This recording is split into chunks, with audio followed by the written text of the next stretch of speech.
আসসালামু আলাইকুম। আমি রাশিদুল হোসেন বলছি।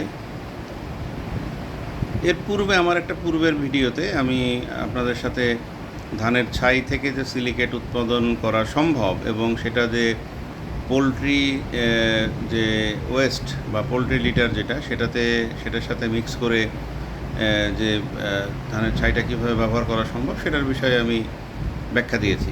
কিন্তু বাংলাদেশে আমি নিজে ব্যক্তিগতভাবে সোডিয়াম সিলিকেট উৎপন্ন করতে গিয়েছিলাম।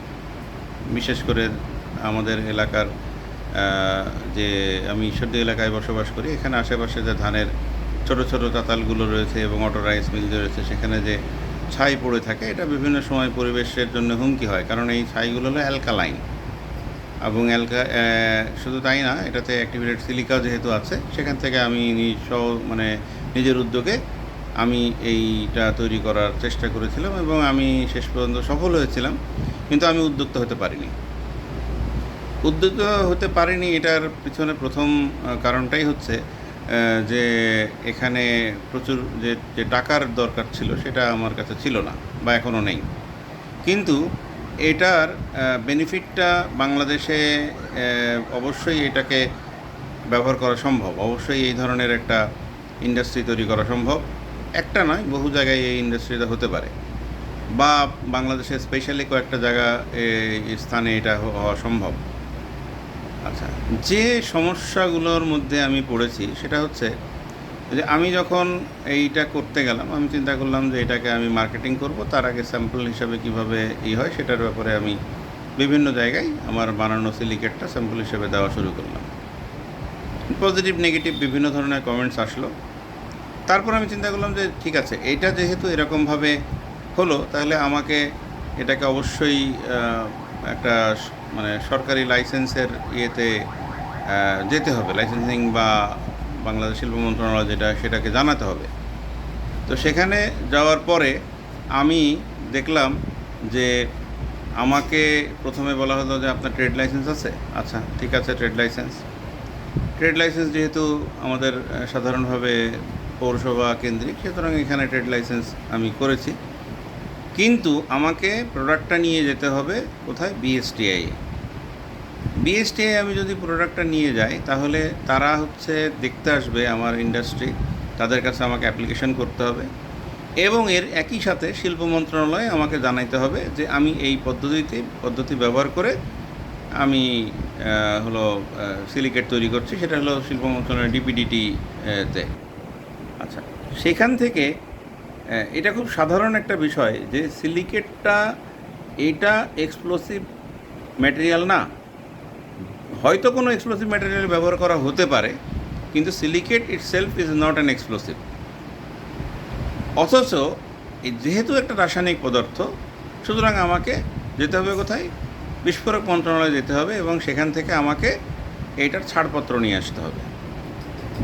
তো যেহেতু আমার অর্থনৈতিক সঙ্গতিটা কম, সেহেতু সোডিয়াম সিলিকেট আমি শেষ পর্যন্ত ব্যক্তি পর্যায়ে তৈরি করার জন্যে আমার কয়েকজন বন্ধুবান্ধব যারা এই কেমিক্যালসের ব্যবসাটা করে তাদের সাথে যোগাযোগ করি এবং যারা এটা হাটখোলাতে বা মিটফুডে যারা এটা সেল করে তাদের সঙ্গে যোগাযোগ করি, কিন্তু কোনো ধরনের পজিটিভ রেসপন্স আমি পাইনি। সেটা না পেলেও এটা যে একটা সম্ভাবনাময় খাত, এই খাতটাকে আমরা দীর্ঘদিন ধরে ওভারলুক করে আসতেছি এবং এটা থেকে যে কর্মসংস্থান হওয়া সম্ভব এটাকেও আমরা ওভারলুক করে আসতেছি। শুধু তাই না, রাস্তাঘাটে যেতে গেলে যেখানে যেখানে অটো রাইস মিল রয়েছে এখন, সেখানে দেখা যায় যে বিশাল আকারের ছায়ের চাং পড়ে আছে, ঢিবি পড়ে আছে দিনের পর দিন, এবং ল্যান্ডফিলিংয়ের কাজে এটা ব্যবহার হচ্ছে। আশেপাশে যদি পানির রাস্তার পাশে যদি ছোট ছোট খালের মতো থাকে, সেখানে যদি ফিল্ড না থাকে, ল্যান্ডফিল করার উদ্দেশ্যে যেগুলো আমরা করছি সেটা যদি না থাকে, সেক্ষেত্রে অ্যাক্সিডেন্ট, যে গাড়ি চলে যে দ্রুত গতিতে, সেই দ্রুতগতির অ্যাক্সিডেন্টের ক্ষেত্রেও যদি পানির মধ্যে পড়ে, অনেক সময় দেখা যায় যে জানমালের ক্ষয়ক্ষতি অনেক কম হয়। যদিও accident is always an accident, তারপরেও রাস্তার ধারে পানি থাকা এটা শুধুমাত্র যে এটার ক্ষেত্রে অল্প স্বল্প ইফেক্ট ফেলে তাই না, পানি থাকবে, গাছ থাকবে, যে কোনো সময় মানুষ এক জায়গায় দাঁড়িয়ে তারা হচ্ছে ছায়ার তলে দাঁড়াবে, এটা বিভিন্ন ধরনের অ্যাডভান্টেজ আছে। তা না করে আমরা নির্বোধের মতো বিভিন্ন ধরনের সরকারি বেসরকারি স্থাপনা যেগুলো রাস্তার ধারে, তার পাশে যদি কোনো সামনে যদি কোনো ধরনের পানির কোনো ধরনের প্রবাহিত কোনো ধরনের খাল বা কোনো ধরনের দিঘি টিঘি কোনো কিছু থাকে, আমরা সরাসরি এই আমাদের যত ময়লা বর্জ্য যা কিছু আছে এগুলো নিয়ে যেয়ে, বিশেষ করে ধানের ছাইটা যেগুলো আছে এগুলো নিয়ে যেয়ে আমরা ওখানে ডাম্প করি। এইটা মানে একটা এত বছরের দেশ আমাদের, এত বছরের দেশ, এইখানে এটা একদমই মানে বেমানান, এটা একদমই অনুচিত। বরঞ্চ এখান থেকে কিভাবে হলো একটা নতুন শিল্প সৃষ্টি হতে পারে, যাতে আমাদের বাংলাদেশের আমদানি নির্ভরতা কমবে এবং কর্মসংস্থান সৃষ্টি হবে, এবং নতুন নতুন আরও ইন্ডাস্ট্রি তৈরি হবে এটাকে বেস করে, সেই জিনিসটা এটা খুবই জরুরি। এবং এই কারণেই আমি আপনাদের সামনে এই বিষয়গুলো উপস্থাপন করলাম।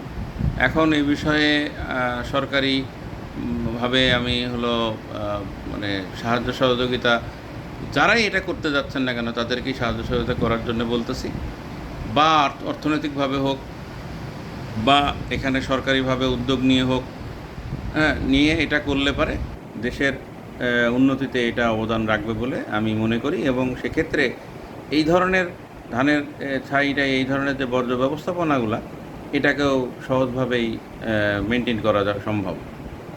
আজকে এ পর্যন্তই। আসসালামু আলাইকুম।